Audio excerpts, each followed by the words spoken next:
আমরা পুরো plane check করে পাইলটকে হ্যান্ডওভার করে দিয়েছিলাম। তারপরে ওই 3 বিজনেসম্যান প্লেনে করে সুরাটের দিকে রওনা দিল।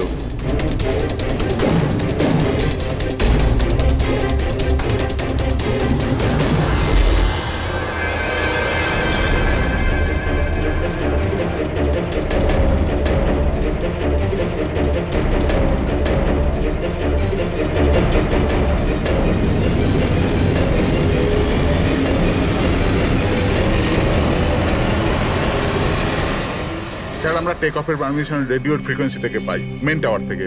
কাল আমাদের পুরো ইনফরমেশন পাওয়ার পরই আমরা টেক অফের প্রক্রিয়া শুরু করেছি। হ্যাঁ ফ্রেডি, কি? আচ্ছা, ওকে ওকে ওকে, হ্যাঁ ঠিক আছে, আমরা দেখছি। কি হয়েছে স্যার? মদনকে যে নাম্বার থেকে হুমকি দেওয়া ফোন করা হয়েছিল সেটা ক্র্যাশের দিন এখানেই ছিল, এই এয়ার স্ট্রিপেই। স্যার, ফোনটা যদি এখানেই থেকে থাকে তাহলে এটা ভিতরের কোনো লোকের কাজ। কি? হ্যাঁ না স্যার, আমরা কাউকেই কোনোদিন হুমকি দিয়ে ফোন করিনি। তোমরা না করলে কি বাইরের কেউ এসে করে গেছে? এই তোমাদের সিকিউরিটি এয়ার স্ট্রিপের? যদি ওই লোকটা এখানে এসে থাকে তাহলে কিছু না কিছু তো এখানে নিশ্চয়ই ফেলে গেছে। চেক করে দেখি। স্যার, এই জায়গাটা তো পুরো পরিষ্কার। ও যদি কোথাও লুকায় তাহলে ওই হ্যাঙ্গারের কাছে কোথাও লুকিয়েছিল। ঠিক আছে, ওখানে দেখি। আপনারা আসুন আমাদের সঙ্গে।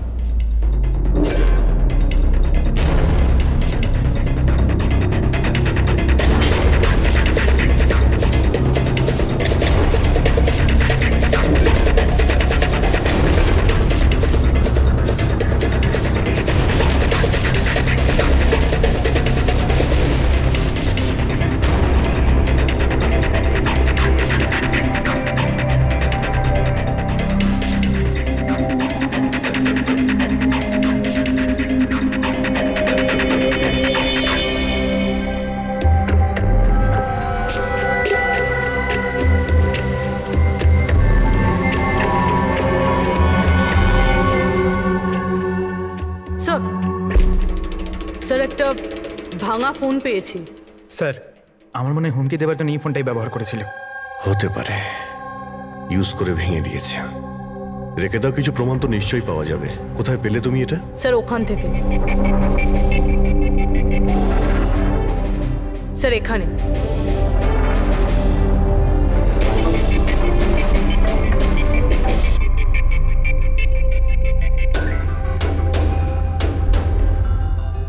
স্যার, এই দেখুন, এখানে কানের মতো কিছু একটা দেখা যাচ্ছে। হ্যাঁ, তুমি তো ঠিকই বলেছ। ফোনটাও এখানে পাওয়া গেল, আর এই চিহ্ন।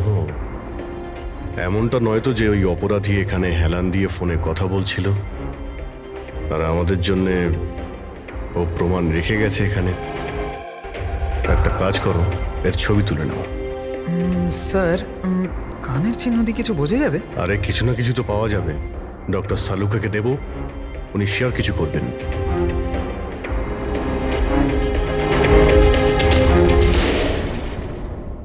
স্যার, 2টো লাশ পাওয়া গেছে, অঙ্কুর আর মদনের।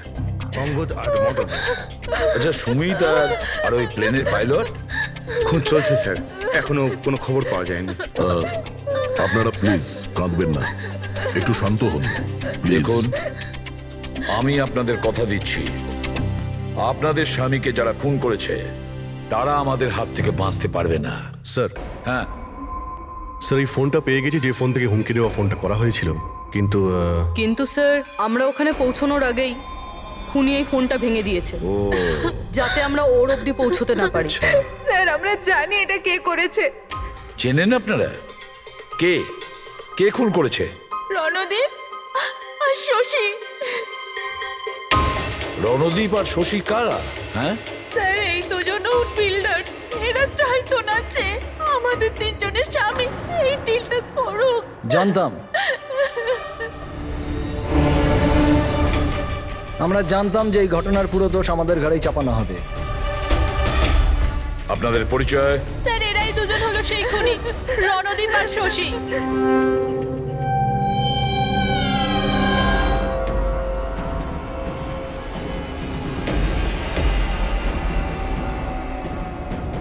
জানি না এই মহিলাদের আমাদের সঙ্গে কি শত্রুতা আছে, যাই হোক না কেন আমাদের উপরই সবসময় দোষারোপ। আর আগেও একবার এরা আমাদের মিথ্যে অভিযোগে গ্রেপ্তার করিয়েছিল। আচ্ছা, কোন অপরাধে গ্রেপ্তার করিয়েছিল আপনাদের? আমাদেরও একটু বলুন। স্যার, প্রথমবার যখন অঙ্কুরকে কল করে হুমকি দিয়েছিল, তো আমি পুলিশে রিপোর্ট লিখিয়েছিলাম এই রণদীপের বিরুদ্ধে। আর পুলিশ আমাকে গ্রেপ্তারও করেছিল, কিন্তু পরে আমি নির্দোষ প্রমাণিত হই। হ্যাঁ স্যার, আসলে ওই হুমকি দেওয়া ফোন ওই গ্রামবাসীদের ছিল যাদের জমি এরা নিতে চেয়েছিল। হ্যাঁ, ওই গ্রামের লোকগুলো তো এখনো জেলেই আছে। তো এই বাজে কাজটা তোমরা ছাড়া আর কে করতে পারে? দেখলেন স্যার, আবার আমাদের ওপর অভিযোগ। যদি আমরাই হামলা করে থাকি তাহলে সিআইডির কাছে আমরা কেন আসবো? কোনো ব্যাপার না, খুব তাড়াতাড়ি সমস্ত সমস্যার সমাধান হয়ে যাবে। হ্যাঁ, কারণ আমরা ওখানে অপরাধীর কানের চিহ্ন পেয়েছি। আর ব্যাস, সেটা থেকে তো আমরা পুরোটা জেনেই যাব যে খুনি কে। এই দেওয়ালে যে কাঁচা রং ছিল, ওখানে এই যে কানের ছাপটা দেখা যাচ্ছে, এই কানের ছাপটা দেখো। কিছু দেখতে পাচ্ছ এতে? ওই কানের প্রিন্টে স্টারের মতন দেখতে কিছু ইমপ্রিন্ট আছে। আরো একটা কথা, এই যে অপরাধী, এ সমুদ্রের আশেপাশে থাকে। এইটা কিভাবে জানতে পারলেন স্যার? আমি বলছি, এই ফোনটা, এই ফোনের যে ভাঙা অংশটা, এর ওপর আমি কিছু সমুদ্রের বালি আর মাছের কাঁটার টুকরো পেয়েছি। আচ্ছা আচ্ছা, তো যখন ওই লোকটা তার জুতো দিয়ে ফোনটা ভেঙেছিল তখন ওই বালি আর ওই মাছের কাঁটা জুতো থেকে বের হয়ে ফোনের মধ্যে চলে আসে। জুতোয় বালি আর মাছের কাঁটা হতে পারে। ওই লোকটা ফিশ মার্কেটের আশেপাশে থাকে। এখানে তো দুটো ফিশ মার্কেট আছে, একটা ভার্সোভা জেটিতে আর একটা মাড আইল্যান্ডে। ব্যাস, তাহলে আমাদের কাজ হয়ে গেছে।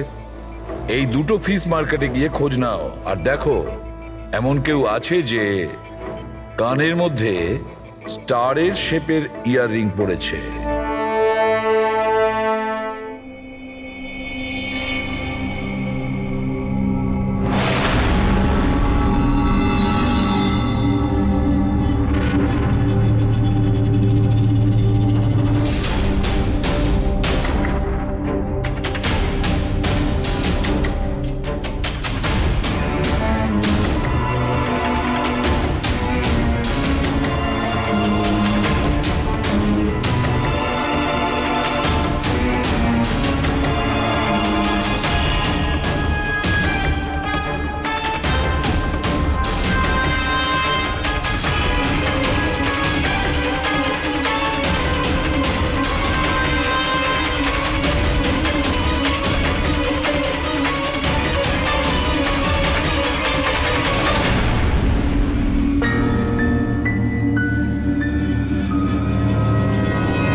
ওই লোকটাকে আমি দেখতে পেয়েছি। Okay sir.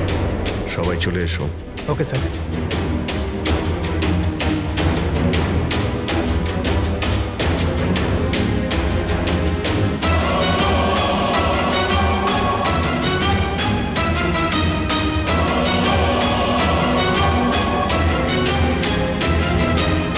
কারোর সঙ্গে মিটিং হওয়ার কথা।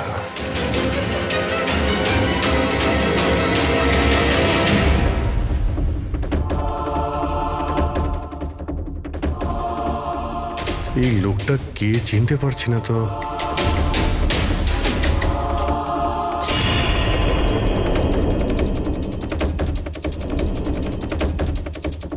স্যার, এটা তো সচিন। এয়ারপোর্ট অথরিটিজ মরে যাওয়া পাইলটদের লিস্টে এর ছবি দেখিয়েছিল। এই পাইলটটা সচিন। এই সচিন বেঁচে আছে? স্যার, ও যদি প্লেন ক্র্যাশে মারা না যায় তাহলে এই এখানে লুকিয়ে কি করছে? তাই তো, সামনে আসছে না কেন? চলো গিয়ে জিজ্ঞাসা করি।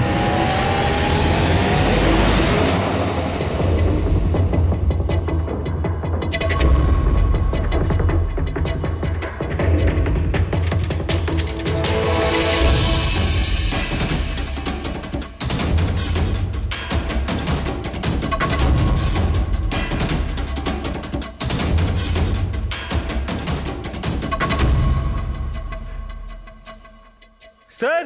হ্যাঁ,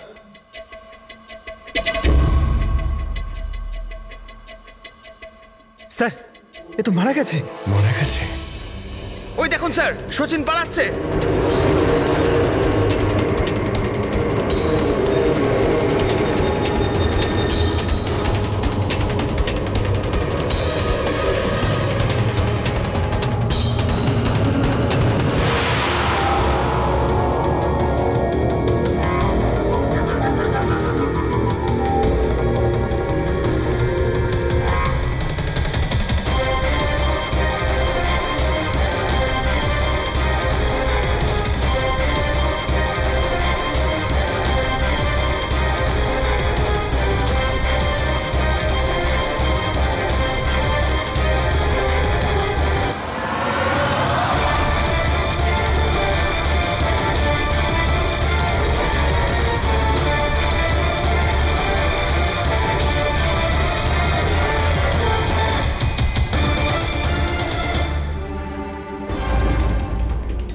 স্যার ওই লোকটা মনে হয় এমন কিছু রহস্য জানতো যেটা সচিন চাইতো না আমরা জানতে পারি, আর হয়তো সেই জন্যই ওকে মেরে ফেললো।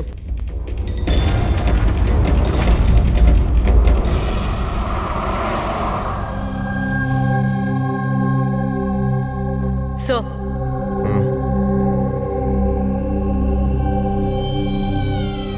কি জিজ্ঞেস করতে চান আপনি আমাকে? আপনার হাজবেন্ড সচিনের ব্যাপারে। আপনি কি বলতে পারবেন ও কোথায় আছে? এটা কিরকম প্রশ্ন ইন্সপেক্টর? আপনারা তো জানেন কিছুদিন আগে একটা প্লেন ক্র্যাশে। আগে না, সচিন বেঁচে আছে। বেঁচে আছে? আগে হ্যাঁ। আর আপনি হয়তো এটা শুনে খুবই কষ্ট পাবেন যে ও একটা খুন করে পালিয়েছে। এমনিতে তোমার স্বামী সচিন কত টাকা পেয়েছিল এই ষড়যন্ত্রে যুক্ত হয়ে? টাকা? টাকা পাইনি। টাকা যদি পেয়ে থাকতো তাহলে আমি কফি শপে কাজ করতাম না। আর এমনিতেও আমাদের রিলেশন ঠিক চলছিল না। আপনাদের মধ্যে বনিবনা হচ্ছিল না? কি বলতে চাইছেন, মানে জিজ্ঞেস করতে পারি কি প্রবলেম ছিল? দীপ্তি নামের একটা মেয়ে আছে, এয়ার হোস্টেস। অনেকবার বলতো যে তোর সাথে ডিভোর্স নিয়ে ওর সাথে থাকতে চাই। কোথায় থাকে ও? সিঙ্গাপুর। সিঙ্গাপুর? সচিন বেঁচে আছে? এ হতে পারে না স্যার, আমরা নিজের চোখে ওকে প্লেনে উঠতে দেখেছিলাম। স্যার এত বড় দুর্ঘটনায় ওর বেঁচে থাকার কোনো সম্ভাবনাই নেই স্যার। আর ও যদি প্লেন থেকে প্যারাশুট নিয়ে লাফ দেয় তাহলে? না স্যার, যদি প্যারাশুট নিয়ে লাফ দিত তাহলে কেউ না কেউ তো নিশ্চয়ই দেখতে পেত। আমরা কিছু মিস করে যাচ্ছি না তো? কি একটু আগে তুমি কি বললে? কি মিস করেছো? না না স্যার, কিছু না। তোমাদের অ্যাপিয়ারেন্স বলছে যে তোমরা কিছু লুকোচ্ছ, তাই তো? কি ব্যাপার বলো, বলো তাড়াতাড়ি। সরি স্যার, আমরা ওই ছোট একটা ভুল করে ফেলেছিলাম। কিরকম ভুল? স্যার যখন প্লেন টেক অফ করেছিল আমরা ওখানে ছিলামই না। আপনারা এত বড় ভুল কি করে করতে পারেন? হ্যাঁ স্যার ওই প্লেন যখন রানওয়েতে দৌড়চ্ছিল স্যার কিছু বিস্ফোরণ হলো স্যার। কিরকম বিস্ফোরণ? স্যার কেউ একজন চকলেট বোম ফাটিয়েছিল, তো আমরা ওইটাই দেখতে গিয়েছিলাম যে কোথাও কিছু হয়নি তো। আরে এটা তো চকলেট বোম। আর স্যার যখন আমরা ফিরে এলাম তখন দেখলাম যে প্লেন উড়ে গেছিল স্যার। এটা ওই দাড়িওয়ালারই কাজ হবে স্যার। ওদের কনসেন্ট্রেশন নষ্ট করার জন্য। হ্যাঁ, কিন্তু অভিজিৎ কেন? কিসের মোটিভ থাকতে পারে ওদের কনসেন্ট্রেশন ব্রেক করার জন্য? কিছু না কিছু তো গোলমাল আছে অভিজিৎ। আচ্ছা, যখন বোমটা ব্লাস্ট হয় তখন প্লেনটা বায়ুস্তরের কোন জায়গায় ছিল? ওখানে গিয়ে দেখাও। আসুন স্যার। চলো দেখাও। আসুন।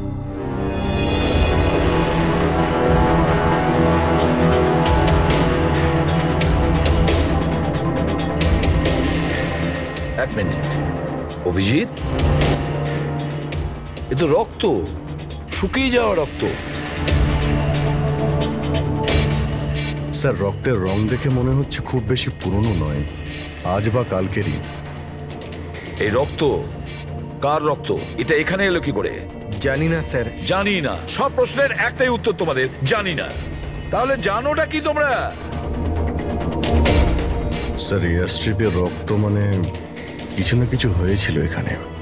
এটা তো পরিষ্কার, কিন্তু কি হতে পারে? আর এই রক্ত, এটা কার রক্ত?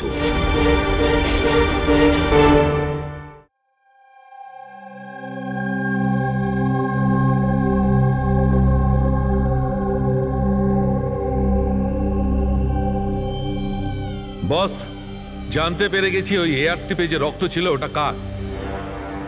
কার ছিল? এর, পাইলট সচিনের।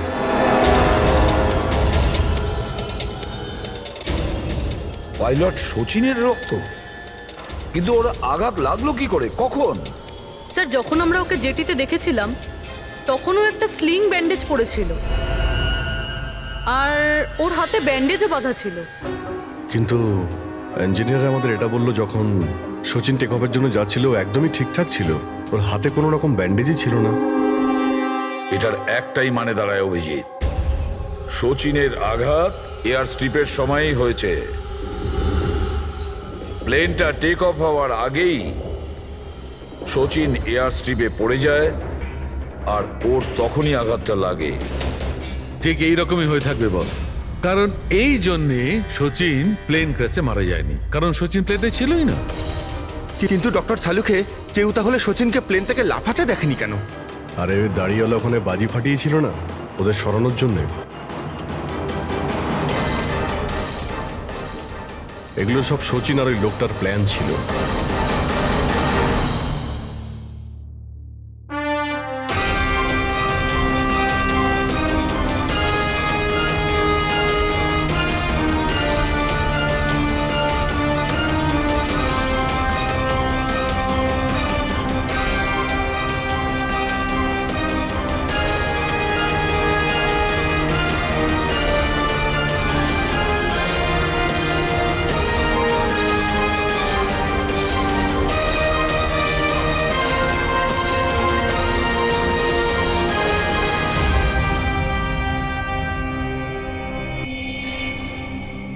Hello, okay, thank you sir. সচিনের ওই গার্লফ্রেন্ড দীপ্তি, যে সিঙ্গাপুরে থাকে, ওর নাম্বার পেয়ে গেছি। সচিন কি হয়েছে ওর? ও ঠিক আছে তো? দীপ্তি, একটা কথা বলো, শেষবারের মতন সচিনের সঙ্গে তুমি কবে কথা বলেছিলে? 2 দিন আগে। 2 দিন আগে? কিন্তু সচিনের ওয়াইফ তো আমাদের বলেছে তোমাদের দুজনের সম্পর্ক ভেঙে গেছে। না, হয়তো ওর বউকে এটা বলেনি যে ও আমার সাথে মিট করতে সিঙ্গাপুরে আসছে। আচ্ছা, সচিনের কবে আসার কথা সিঙ্গাপুরে? 1 সপ্তাহ বাদে। ও,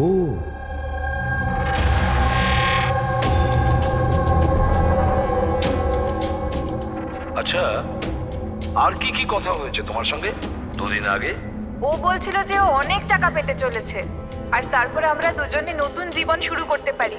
কিন্তু আপনার এইসব প্রশ্ন, সচিন ঠিক আছে তো? ভয় পেও না, সচিনের কিছু হবে না, আর যদি দরকার পড়ে আমরা আবার তোমায় ফোন করব। Thank you. আচ্ছা, দীপ্তি আবার যুক্ত নয় তো এই প্ল্যানের সঙ্গে, এই সমস্ত ষড়যন্ত্রের সঙ্গে? পুরবি, একটা কাজ করো, সিঙ্গাপুর পুলিশকে পুরো ডিটেলস জানিয়ে দাও আর বলো যে ওরা এই দীপ্তির ওপর যেন নজর রাখে। Yes sir. স্যার, হ্যাঁ, সচিনের ওয়াইফের সঙ্গে কথা হলো স্যার। ও তো বললো যে সচিনের পাসপোর্ট বাড়িতেই আছে। কি? সচিনের পাসপোর্ট বাড়িতে? আর সচিন সিঙ্গাপুর যাওয়ার জন্য প্ল্যান করছে? এটা আবার হয়নি তো যে সচিন নকল পাসপোর্ট বানিয়েছে? নকল পাসপোর্ট? আচ্ছা, আমাদের ওই ঘেটু আছে না, ও কিন্তু নকল পাসপোর্টের ব্যাপারে অনেক কিছু জানে। হেড্রিক, একটা কাজ করো, পঙ্কজকে বলো যে সচিনের ফটো নিয়ে যেন ঘেটুর সঙ্গে দেখা করে। হ্যাঁ। Yes sir. আরও একটা কথা স্যার, সচিন যদি প্লেন টেক অফ হওয়ার আগে প্লেন থেকে ঝাঁপ দিয়ে থাকে, তাহলে প্লেনটা ওড়াচ্ছিল কে? আর যখন ও প্লেন থেকে ঝাঁপ দিল তখন এই মদন, অঙ্কুর আর সুমিত এরা চিৎকার চেঁচামেচি করলো না কেন? চুপচাপ বসেছিল কেন? বস, প্লেন থেকে পড়ে গেলে এরকম সুযোগ পাবে কি করে? এরা 3 জনেই তো অজ্ঞান ছিল। কিন্তু স্যার, এরা জ্ঞানটা হারালো কিভাবে? পুরবি, এদের 3 জনের পেটের মধ্যে ব্ল্যাক কফি ছিল, আর ওই ব্ল্যাক কফিতেই নেশাদ্রব্য মেশানো ছিল। কি? ব্ল্যাক কফির সঙ্গে নেশার ওষুধ? I am boarding. আপনার কফি। Thank you. তাহলে নিশ্চয়ই এটা শচীনের প্ল্যানের পার্ট ছিল।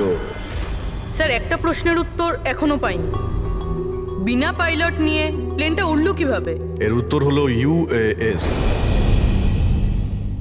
UAS, আনইন্টারাপ্টেবল auto pilot system. এই প্রোগ্রাম দিয়ে মাটিতে থেকে আকাশে ওড়া প্লেনকে কন্ট্রোল করা যায় স্যার, যে কোনো জায়গা থেকে। হ্যাঁ স্যার, আমরা এই ফরেন্সিক ল্যাবে দাঁড়িয়েও যে প্লেনটা আকাশে উঠছে তাকে কন্ট্রোল করতে পারি। এই প্রোগ্রামটা এই জন্যই বানানো হয় যে আকাশে ওড়ার সময় প্লেনে যদি কোনো ইমার্জেন্সি হয় বা কোনোভাবে প্লেন হাইজ্যাকও হয়ে যায়, তাহলে তার কন্ট্রোল যেন নিচে থাকা লোকেদের হাতে থাকে। তার মানে প্লেনের ককপিটের কন্ট্রোল তার হাতে থাকবে যার হাতে রিমোট আছে। হ্যাঁ স্যার, আর যার কাছে রিমোট কন্ট্রোলটা ছিল সেই প্লেনটা ক্র্যাশ করিয়েছে সমুদ্রে। রিমোট কন্ট্রোলের লোক খুনি, এক কফিতে নেশার ওষুধ। যদি একবার আমরা জানতে পারি না যে ওই ব্ল্যাক কফিতে নেশার ওষুধ কে মিশিয়েছিল আর কে খাইয়েছিল, তাহলে বুঝে নাও রিমোট কন্ট্রোলের খুনির কাছেও আমরা পৌঁছে যাব। Remote control. Black coffee? Sir, Madan তো ব্ল্যাক কফি খেতেন না, ওনার হাই ব্লাড প্রেশার ছিল। আর স্যার, আমিও তো সুমিতকে কোনো ব্ল্যাক কফি দিইনি, কারণ ও যখন বাড়ি থেকে বেরিয়েছিল তখন আমিও বাড়ি ছিলাম না। দেখুন, আমরা ওই তিনজনের পেট থেকেই ব্ল্যাক কফি পেয়েছি, যে সেই নেশার ওষুধ মিশিয়েছিল। আর আপনারা বলছেন যে আপনারা কেউ নিজেদের স্বামীকে ব্ল্যাক কফি খাওয়াননি। হতে পারে অন্য কেউ ওনাদের ব্ল্যাক কফি খাইয়েছিল, বা হতে পারে বাইরে যেখানে গিয়েছিল সেখানে খেয়েছিল। কোথাও গিয়েছিল কি? হ্যাঁ স্যার, ওকে আমাদের ড্রাইভার এয়ারপোর্টে ছাড়তে গেছিল। তাহলে হতে পারে যে ও বাইরে কোথাও কফি খেয়েছে, তাহলে ড্রাইভার জানতে পারে। রবি, ওকে একবার ডাকুন তো, কোথায় আছে ও? স্যার, যবে এই ঘটনা ঘটেছে তবে থেকে ও কাজে আসছে না, ও আমার ফোনও তুলছে না। তার মানে অভিজিৎ, এই রবি কাল থেকে উধাও।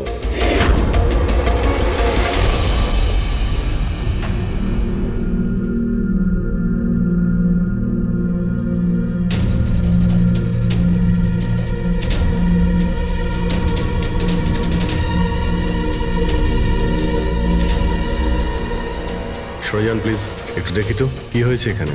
দেখুন স্যার, এখানে খুব গন্ধ আসছে, আর এক্ষুনি পুলিশকে ফোন করেছিলাম কিন্তু এখনো কেউ আসেনি। আমরা সিআইডি থেকে।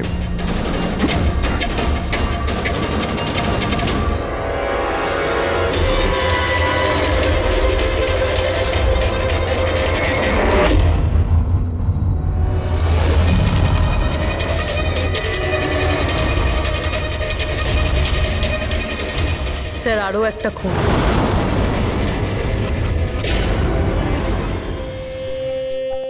চলে আয়, জাস্ট ফলো মি।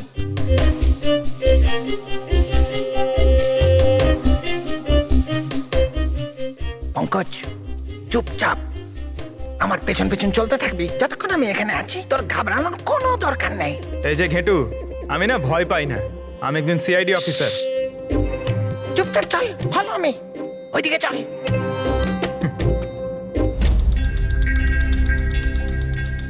চলে আয় পঙ্কজ।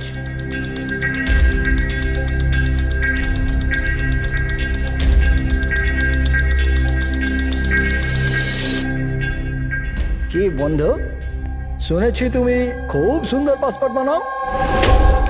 কে বললো? আমার একটা বন্ধু বলেছে।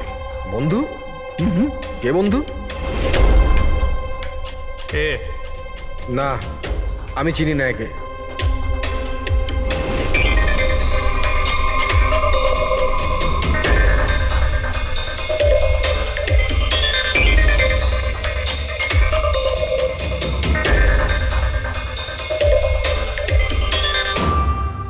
এ তোমার বন্ধু? তোমার কোনো সন্দেহ আছে? খুব ভালো করে চিনি আমি একে। এর পাসপোর্টও রেডি হয়ে পড়ে আছে আমার কাছে। আরে বাহ, তাহলে তো আমারও পাসপোর্ট হয়ে যাবে, তাই না? হয়ে যাবে, কিন্তু দুটো পেটি লাগবে। আরে দেবো তো 2 পেটি। বলো না কি চাই, আম চাই না 2 পেটি আপেল চাই, বলো কি চাই? এ শালা, 2 পেটি মানে 2 লাখ। 2 লাখ? 2 লাখ। চল এটা বল, তোর নাম কি লিখবো পাসপোর্টে? Sub inspector Pankaj, CID. CID? হ্যাঁ, সিআইডি। আরে আরে আরে আমি কি করেছি তোমার? শুধু তোরই নয়, যত নকল পাসপোর্ট বানায় সব ধান্দা বন্ধ হয়ে গেছে।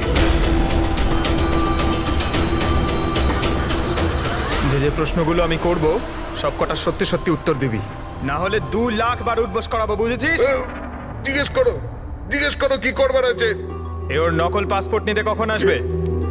জানি না। জানিস না? আজ সন্ধ্যেবেলা। দেখলে পঙ্কজ, খেঁচুর কামার। স্যার, রবির ঘর থেকে যে বোতলটা পাওয়া গেছে ওখানে ওই নেশার ওষুধটা আছে যেটা সালুমকে স্যার ব্ল্যাক কফিতে পেয়েছিল। ওই রবি ছাড়া আর কারোর আঙ্গুলের ছাপ পেয়েছিলে ওই বটলে? হ্যাঁ স্যার, রণদীপের।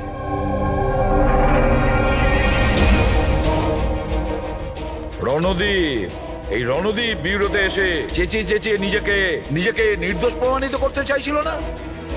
প্রথমে রবিকে ব্যবহার করে খুন করানোর জন্য, তারপর রবিকেই মেরে ফেলে। স্যার, আমি রণদীপকে অনেকবার ফোনে ট্রাই করেছি, কিন্তু ওর ফোন বন্ধ আসছে। একবার এই সচিনকে যদি আমরা পাই না, ওই আমাদের পৌঁছে দেবে রণদীপের কাছে। সন্ধেবেলাই তো আসছে নিজের নকল পাসপোর্ট নেওয়ার জন্য।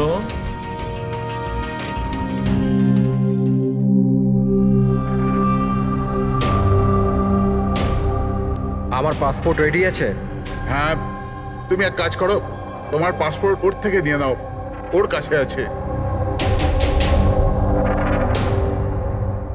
আরে ভাই তাড়াতাড়ি করো, আমার কাছে বেশি সময় নেই। সত্যি বলেছিস তুই, তোর কাছে তো একদম সময় নেই। বাস এইটা, এই ফটোটা চিপকে দি। এটা কি ধরনের মজা?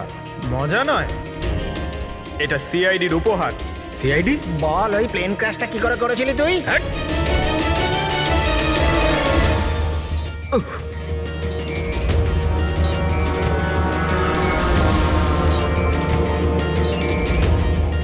সিআইডি থেকে পালিয়ে টেক অফ করা এত সহজ নয়। ইমার্জেন্সি ল্যান্ডিং করতে হয় অপরাধীদের। টাকার লোভে আমি অন্ধ হয়ে গিয়েছিলাম। এই কাজের জন্য আমায় 50 লাখ টাকা দেওয়া হয়েছিল, কিন্তু আমি জানতাম না যে স্যার ওরা মারা যাবে। তোকে টাকা কে দিয়েছিল সেটা বল। স্যার আমি জানি না স্যার, আমি শুধু একবার কথা বলেছিলাম ওর সাথে। পঙ্কজ, ইন্টারনেটে ভালো করে দেখুন এই রণদীপের কোনো ইন্টারভিউ পাওয়া যায় কিনা। স্যার, পেয়ে গেছি। আমি আমার সাফল্যের সব কৃতিত্ব আমার কঠোর পরিশ্রম আর না হারা মনোভাবকে দেব। এই পৃথিবীতে কোনো কিছুই অসম্ভব না। আমি কোথায় ছিলাম আর কোথায় এসে পৌঁছেছিলাম। স্যার এটা ওনারই আওয়াজ স্যার, আই এম শিওর এটা ওনারই। গলার স্বর রণদীপের আর ওই শিশিতে আঙুলের ছাপও রণদীপের। রণদীপ?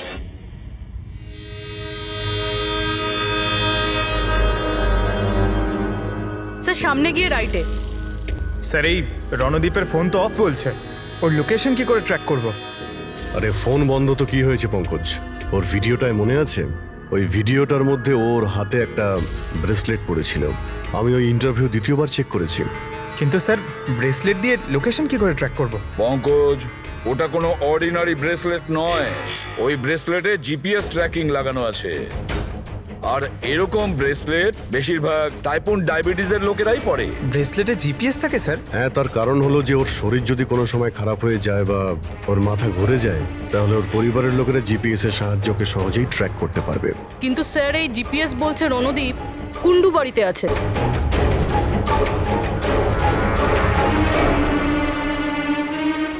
স্যার, এখানেই কোথাও হবে, এইখানেই।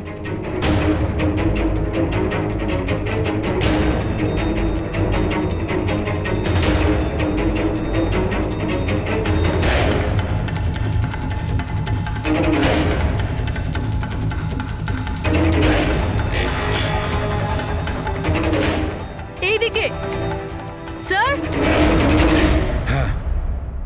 স্যার, এখানেই কোথাও হবে। ওর হার্ট রেট ক্রমশ কমে আসছে। হার্ট রেট ক্রমশ কমে যাচ্ছে। এদিকেই ও কোথাও আছে। দাঁড়া দাঁড়া, এই মাটিটা অন্যরকম মনে হচ্ছে কেন? এই মাটির নিচে আবার নেই তো? হতে পারে।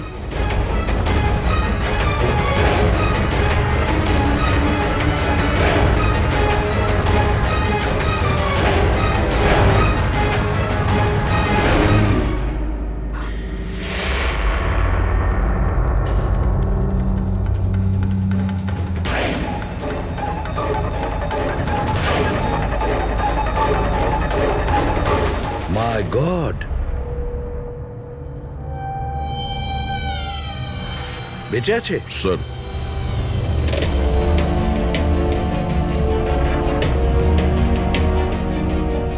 স্যার আমরা তো ভেবেছিলাম যে এই লোকটাই খুনি, কিন্তু এখন দেখছি ওই তো মারা যাচ্ছিল। স্যার আমার মনে হয় না রবির খুন রণদীপ করেছে বলে, কারণ ব্যুরো থেকে বেরোনোর পরে ওর ব্রেসলেটের লোকেশন এখানটাই ছিল, ও অন্য কোথাও যায়নি। তার মানে যে শচীনকে টাকা দিয়েছিল সে রণদীপ ছিল না, অন্য কেউ ছিল। কিন্তু স্যার ভয়েস তো ওরই ছিল, গলার আওয়াজ তো ওরই ছিল। পুরোবি আওয়াজ চেঞ্জ করে কথা বলা কোনো ব্যাপার না। আর আজকাল স্যার এমন এমন মোবাইলের অ্যাপ এসছে যার সাহায্যে যে কেউ যে কোনো আওয়াজে কথা বলতে পারে। কিন্তু কে সে যে রণদীপকে ফাঁসানোর চেষ্টা করেছিল? সে কে ছিল যে কিনা নিজের ভয়েস চেঞ্জ করার অ্যাপ ইউজ করেছিল?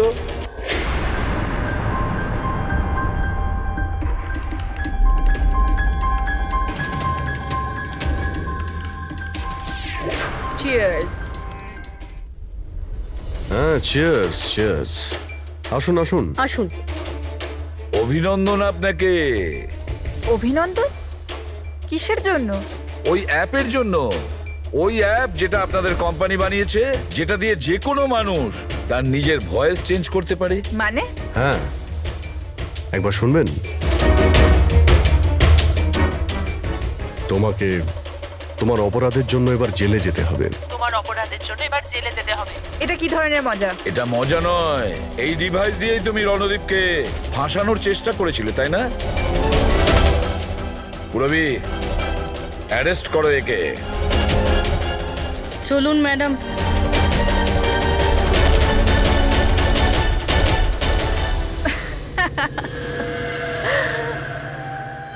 এত কিসের তারা আছে সিআইডি? একটু ওদিকে তো তাকান।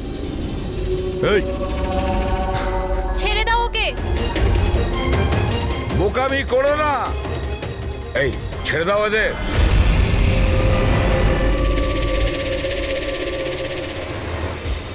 মাই গড, তাড়াতাড়ি ওঠো।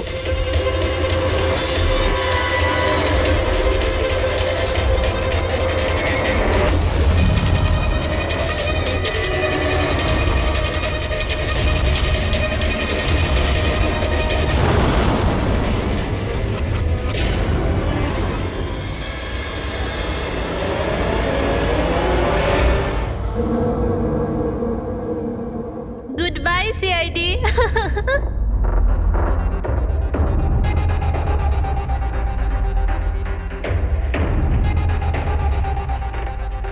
ওয়েল ডান গার্লস, আজ পর্যন্ত বড় বড় অপরাধী যেটা করতে পারেনি সেটা আমরা করে দেখিয়েছি। সিআইডি তো পাগল হয়ে গেছে মনে হয়। আরে ওসব তো ঠিক আছে, কিন্তু আমরা যাব কোথায়? অরিজিনাল প্ল্যান তো আমরা ভেস্তে ফেলেছি। ভেবে দেখি, কোনো না কোনো রাস্তা তো পেয়েই যাব।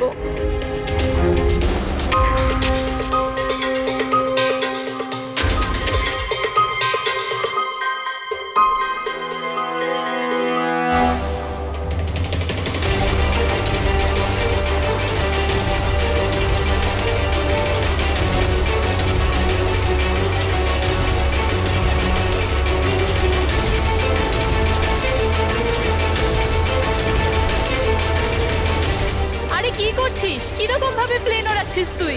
আরে আমি চালাচ্ছি না রে। তুমি তো বলেছিলে যে তুমি প্লেন চালাতে পারো।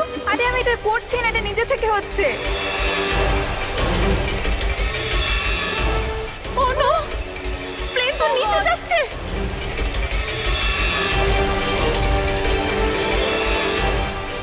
মনে হচ্ছে আমাদের ইউএস টেকনোলজি কেউ জানতে পেরে গেছে নাকি? কিন্তু কি করে?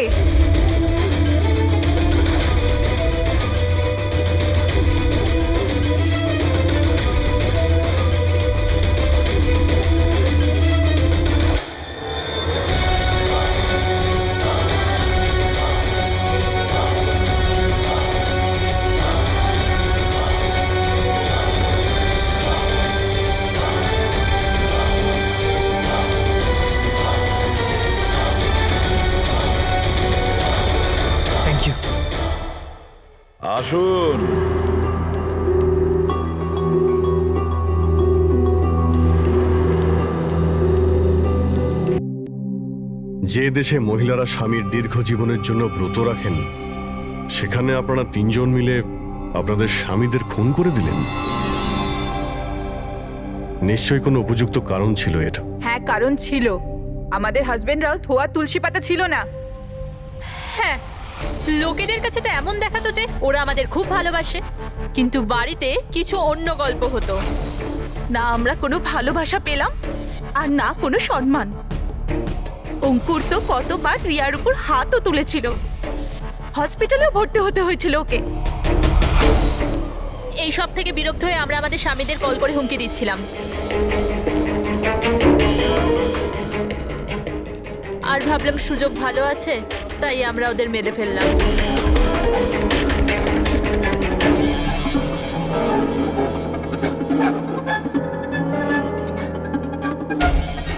আর ভাগ্য দেখুন, রণদীপ রবির কাছে গিয়েছিল ওই অজ্ঞান হওয়ার ওষুধ নিয়ে, যাতে আমাদের স্বামী মিটিংয়ে পৌঁছতেই না পারে। আর এই ব্যাপারটাও আমাদের কাজে লেগে গেল। তাহলে রবির সততার সুযোগ নিয়েছো তুমি। তারপরে তোমরা রণদীপকে মাটিতে পুঁতে দিয়েছিলেন, যাতে আমাদের মনে হয় ও অপরাধ করে পালিয়ে গেছে। খাঁচায় বন্দি পাখির মতো জীবন কাটানোর কোনো ইচ্ছে ছিল না। আমরা স্বাধীনভাবে শ্বাস নিতে চেয়েছিলাম। স্বাধীনভাবে শ্বাস নেওয়ার আরো কিছু পথ খোলা আছে ম্যাডাম। স্বামীকে খুন করা সব থেকে ভুল সিদ্ধান্ত। এটা ঠিক করতে যদি স্বামীর কাছ থেকে সরে যেতে, কিন্তু না, তোমরা তিনজন এমন রাস্তা বেছে নিয়েছো যে রাস্তা তোমাদের অন্ধকারে নিয়ে যাবে, আর সেটাও জেলের গড়াদের পেছনে।